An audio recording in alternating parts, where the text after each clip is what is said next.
निरंकार जी। ये जो भाव है मन में हर किसी के, चाहे वो एक थोड़ा अहंकार रूप का भाव होगा तो भी वो बदला जा सकता है, और अहंकार से धीरे धीरे वो नम्रता की यात्रा की जा सकती है। तो बात वही कि भक्तों के संदेश में ये स्वयं को बदलने की जो बात होती है वो क्यों होती है, भक्तों का जीवन संसार के अन्य व्यक्तियों से अलग क्यों होता है, कैसे होता है। तो बात वही कि भक्तों के जीवन में भी वही है, दृष्टि के लिए आँख है, खाने के लिए हाथ हैं, एक सूंघने के लिए नाक है। एक दिन में उतार चढ़ाव उसी प्रकार आएंगे, और उसी तरह जो भक्त श्रेणी के नहीं हैं उनके भी जीवन में ये सब ही है। तो भक्तों ने जो एक बदलाव अपने अंदर लाया वो यही कि इस दुनिया में तो रहते हैं पर दुनिया से अलग होके रहते हैं। तो ये अलग अब कैसे रहना हुआ, ये ब्रह्म ज्ञान द्वारा जब इस परमात्मा को पा लिया, देख लिया, इसके प्यार में एक पूर्णता से खचित हो गए, तो कैसे एक अपने आप को हर पल इस परमात्मा के एहसास में रहने वाला वो भाव भक्तों के जीवन में आ गया। और जैसे एक दुनिया के तो तरह तरह के रंग हैं, भक्तों के जीवन में सिर्फ वो प्यार का रंग चढ़ता है जो इस परमात्मा से हो जाता है इसको देखने के बाद। तो ऐसे भाव से युक्त भक्त अपने जीवन के जब हर पल को जीते हैं तो वो भाव ही बदल जाते हैं, एक नज़रिया बदल जाता है। एक वो बात कि अगर हम कुछ भी उदाहरण लें कि कोई भी स्थिति में एक जो रुख करा जा सकता है वो एक अच्छी तरफ भी और बुरी तरफ भी, एक परिस्थिति से हम क्या निकालते हैं वो भी एक अच्छाई निकाली जा सकती है, एक बुराई निकाली जा सकती है। तो भक्तों ने हमेशा वो अच्छाई की ओर ही रुख करना सिखाया है कि परिस्थिति अगर इस परमात्मा ने दी है तो अच्छी ही होगी। एक अगर उस परिस्थिति को अच्छा नहीं समझ रहे हम तो वो हमारी कमी है, इस परमात्मा ने तो पूर्ण किया है इस परिस्थिति को भी। जब इस परमात्मा ने हमको जो कुछ दिया वो परमात्मा का जो दान है, तो ये परमात्मा जहाँ पूरा है तो परमात्मा की दी हुई हर परिस्थिति भी पूर्ण है। फर्क सिर्फ हमारे नज़रिए का होता है कि उसको हम किस तरह देख रहे हैं, उस परिस्थिति में से हम निचोड़ क्या निकाल रहे हैं, उससे सिखलाई क्या निकाल रहे हैं। क्या हम सिर्फ हमारे अनुसार कुछ नहीं हुआ तो उसके वजह से इस परमात्मा को ही कोस रहे हैं, या ये भी मान रहे हैं कि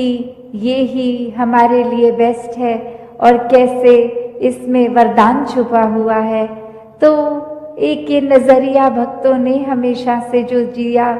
कि आध्यात्मिक पहलू अपना हर किसी ने जहाँ एक बहुत ही उस नज़रिए का बनाना है कि जीवन में ये शरीर मिला है, ये मटीरियलिस्टिक वस्तुएं मिली हैं, घर बार रिश्तेदारी बहुत कुछ मिला है, तो क्या इसी में पूरा समय रहकर इस परमात्मा के लिए समय नहीं निकालना, या फिर एक चुनाव अपना है कि इस परमात्मा के प्यार के रंग में ऐसे रंगे जाएं कि कोई दुनियावी रंग फिर छू नहीं सकता। ये पक्के का रंग, ये एक हर समय रहने वाला रंग, और इस रंग को जिसने भी अपने ऊपर लगाया वो हमेशा के लिए आनंदित हो गए। एक जीवन हर समय के लिए झूम झूम के जिया गया। और वो फिर बात कि भक्तों के जीवन में भी विपरीत परिस्थितियां आईं तो भी उन्होंने कभी इस परमात्मा से विश्वास नहीं तोड़ा, तो बात वही कि परमात्मा के प्यार में जो रंग जाते हैं वो खुद ब खुद बदल जाते हैं। एक सामाजिक रूप से चाहे रहन सहन वैसा ही रहेगा जैसे ये परमात्मा के प्यार से पहले का था, वो एक शक्ल आकार सब सेम रहेगा, सिर्फ और सिर्फ जो बदला जाएगा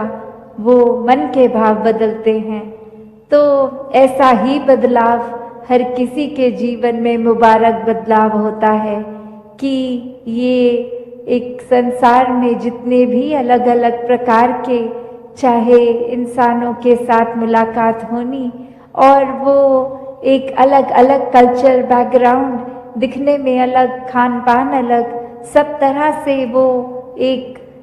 डाइवर्सिटी रूप और कैसे वो होने के बावजूद भी सब परमात्मा के साथ जो एकत्व के बंधन में है, तो हर एक को एक दूसरे में परमात्मा ही नजर आता है और कैसे फिर एक ये एकत्व ही दिल पे हर समय का और उससे फिर कोई किसी में फर्क नहीं दिखता, कोई ऊंच नीच जाति पाति प्रांति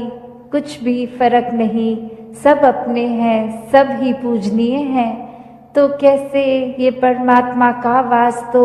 पूरी सृष्टि के कण कण में है और वहीं जो हर किसी में भी,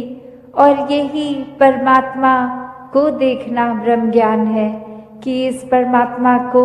जब हर समय के लिए ये दिखाई देगा कि हर जगह ही मौजूद है, तो फिर एक जहाँ अपनी भी चेतनता जाग उठेगी, एक जो सच्ची दात है जो भक्तों ने युगों युगों से समझाई है कि दुनिया भी एक दौलत तो आज है कल नहीं, इसने बदल जाना है, एक माया का रूप बदल जाना है, घर परिवार सोसाइटी सब बदल जाएगा, पर सिर्फ और सिर्फ एक चीज़ जो अपनी जगह में कायम दायम शुरू से थी, अभी भी है और ये संसार खत्म होने पे भी रह जाएगी,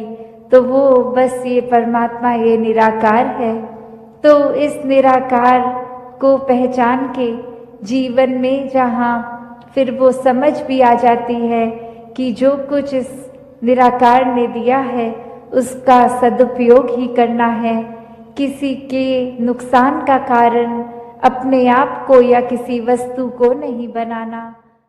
सत्संगत जी, धन निरंकार जी।